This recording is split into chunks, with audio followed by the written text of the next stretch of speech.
Assalamualaikum warahmatullahi wabarakatuh. Selamat sore.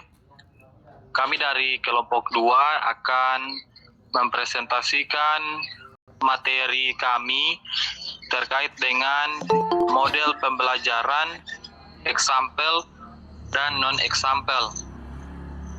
Kami dari kelompok 2 atas nama Archelaus Octavius Topila dengan NIM A40121015, Fadila Sahrani A40121044, Indah Ahdiadini A40121002, Anatria D. Kuntu Amas A40121003, Sri Rahmawati A40121014, Ria Kristianti Milua A40121056, dan Juwita A40121026. Di sini yang pertama adalah pengertian model example dan non-example. Model pembelajaran example dan non-example adalah model pembelajaran yang memberikan contoh berupa gambar yang bermuatan masalah untuk dianalisis, kemudian dideskripsikan oleh peserta didik. Seperti yang diungkapkan oleh Komalasari tahun 2017 halaman 6, bahwa example dan non-example adalah model pembelajaran yang membelajarkan murid terhadap permasalahan yang ada di sekitarnya melalui analisis contoh-contoh berupa gambar, foto, dan kasus yang bermuatan masalah. Sementara itu, menurut Kurniasi dan Rani tahun 2015 halaman 33, adalah model pembelajaran yang dirancang agar siswa memiliki kemampuan dalam menganalisis gambar dan memberikan deskripsi mengenai apa yang ada di dalam gambar. Joy Kewell dan Calhoun tahun 2016, model pembelajaran example dan non-example merupakan model pembelajaran yang menggunakan gambar sebagai media pembelajaran. Sehingga dari pendapat ahli di atas, dapat disimpulkan bahwa example non-example adalah model pembelajaran yang dilaksanakan dengan menggunakan gambar atau ilustrasi yang dapat memancing daya kritis siswa untuk menganalisis, mendeskripsikan hingga menyimpulkan sesuatu yang terkandung dalam contoh yang diberikan untuk mempelajari dan menguasai konsep-konsep materi yang sedang dibawakan. Yang kedua, sintaks example dan non-example. Menurut Suprijono tahun 2019 halaman 144, sintaks example dan non-example adalah sebagai berikut. 1.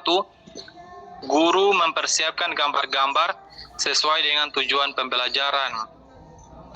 Gambar yang digunakan tentunya gambar yang relevan dengan materi yang dibahas dan sesuai dengan kompetensi dasar gambar yang sedang diamati siswa. Yang kedua, menempelkan gambar di papan atau ditayangkan melalui LCD atau proyektor.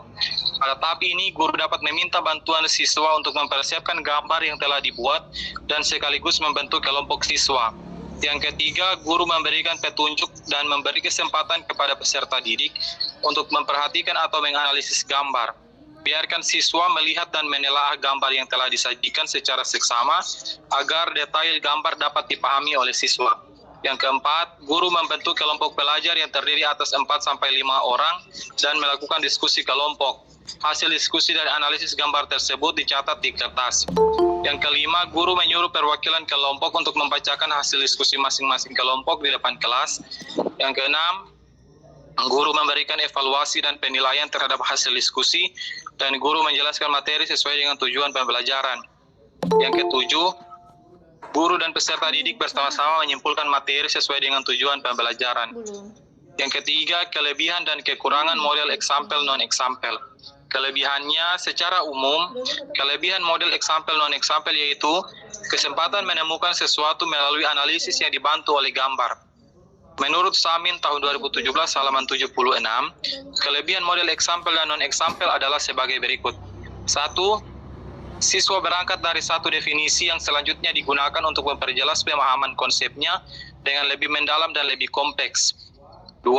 Peserta didik terlibat dalam satu discovery atau penemuan yang mendorong mereka untuk membangun konsep secara progresif melalui pengalaman example dan non-example.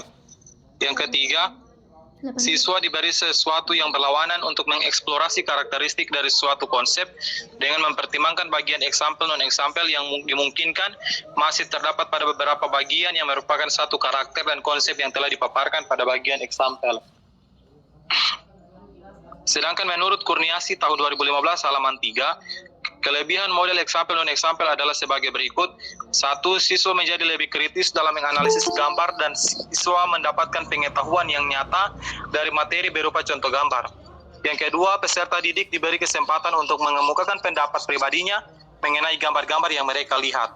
Kekurangannya dari model ini adalah menurut Samin tahun 2017 halaman 76, terdapat 2 kelemahan dalam menggunakan model ini.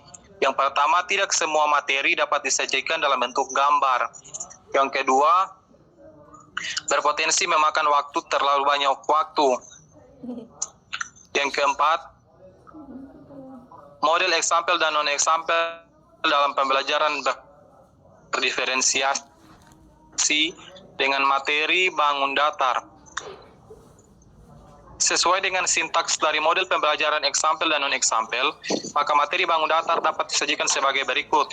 Yang pertama, guru mempersiapkan gambar-gambar bangun datar, dalam hal ini balok, kubus, segitiga, bola ketupat, layang-layang, dan lingkaran.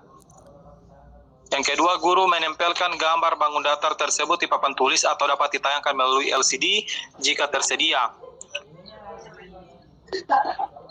Pada sintaks ini masuk ke dalam diferensiasi konten,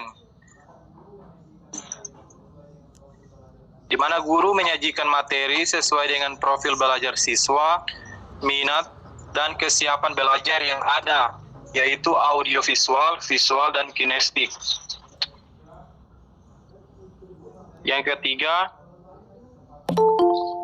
guru memberikan petunjuk dan memberikan kesempatan pada setiap kelompok untuk melihat dan menganalisis gambar yang telah dibagikan atau ditayangkan sesuai dengan gambar yang dibagikan. Misalnya, kelompok 1 materi balok, kelompok 2 kubus, begitu seterusnya.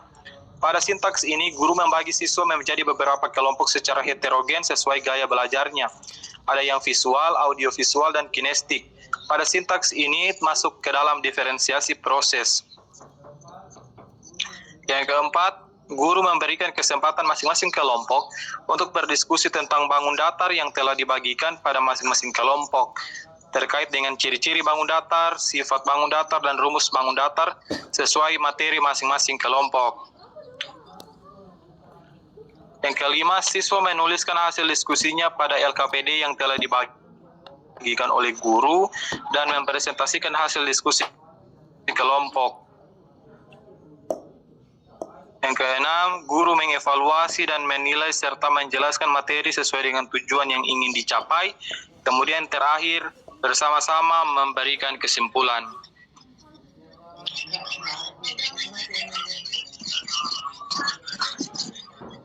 Demikianlah pembelajaran. Kurangnya saya mohon maaf. Saya kembalikan kepada moderator.